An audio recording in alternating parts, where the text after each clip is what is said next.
We're in an environment where it seems like not everybody is on the same page here. So what would be your message from a leadership point of view? We're about 2 weeks away from the US presidential election. What would be your message, WC's message, to whosoever occupies the White House from a leadership point of view? What do you need to see in terms of sound, balanced energy policy? So the US is still the world's largest economy, and they're a great leadership position in the world. So we'd like to see them truly leading as a world leader, not just the leader of the United States in their interests, but in the world interests. So what we've seen in the last couple of years is a big shift to incentives in the United States, and they have had a very big effect in terms of unlocking capital for lots more initiatives. And that's a great move. You compare that with Europe, which is very regulatory. There's more sticks in Europe, there's more carrots in the US, right? That's what people would say. So different policy approaches, and I think this is a lesson also for whether you're the leader of the United States or China or Saudi Arabia, is there's no one size fits all. The opportunity is to learn with and from each other, to do this together, which means cooperating with others who aren't like ourselves. Now that surely is the biggest leadership challenge in the world, is to be big enough to know you can't do it all by yourself, and actually everybody's in this together.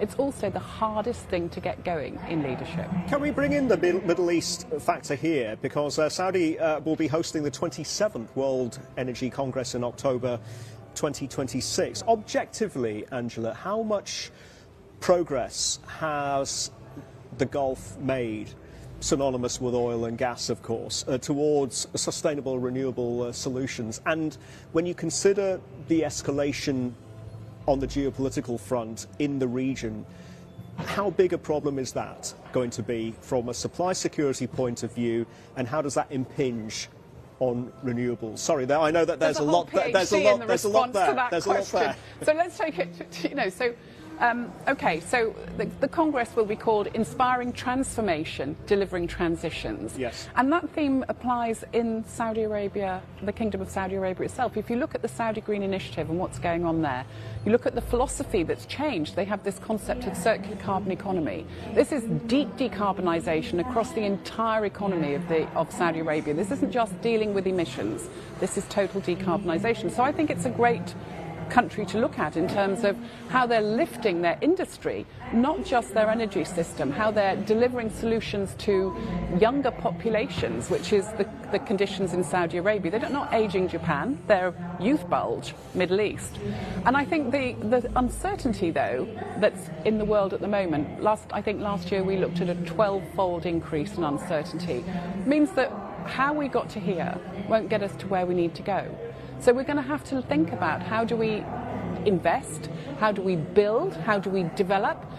We don't just build new, we've got to maintain existing, we've got to decommission, and we've got to repurpose energy systems where they make sense. We're going to have to do that in a situation of uncertainty. If we have to do that in a situation of uncertainty and market volatility, it's going to be a lot harder. So Saudi is also doing a lot in OPEC to stabilise oil prices, because that stability is useful. But I don't think there's any one country in this world that you can...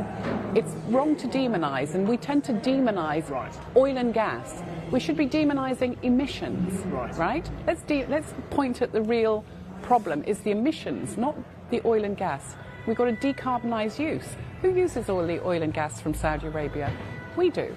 What are we doing about changing our behaviours? What are we doing about substituting our demand? What are we doing about carbon capture and storage? So I think there's many levers, and to pull them, we need to work together.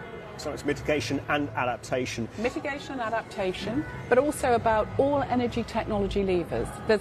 You're not going to get oil and gas out of the system before mid-century. You're not going to get it out for decades after that. So work with it.